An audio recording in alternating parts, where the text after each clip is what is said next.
మన ఫ్యామిలీ అందరికీ హాయ్ అండి. ఈ వీడియో నిన్నటిది, ఈరోజుది కాదు. ఈరోజు వీడియోలు చాలా అంటే చాలా ఆలస్యమైనాయి.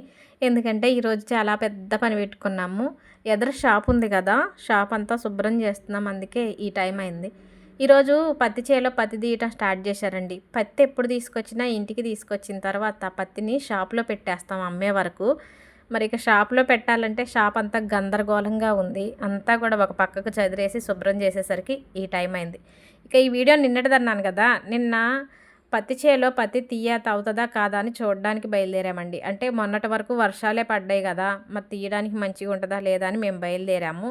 మాకంటే ముందు అడుగు మీదే లియోగాడు బయలుదేరిండు. ఇక వదిలేసి వెళ్ళినా కానీ వాడు కయ్యో కయ్యో కయ్యో అని ఏడుస్తూ ఉంటాడు గేటు దగ్గర కూర్చొని. సర్లే పాపం అని తీసుకెళ్ళాము.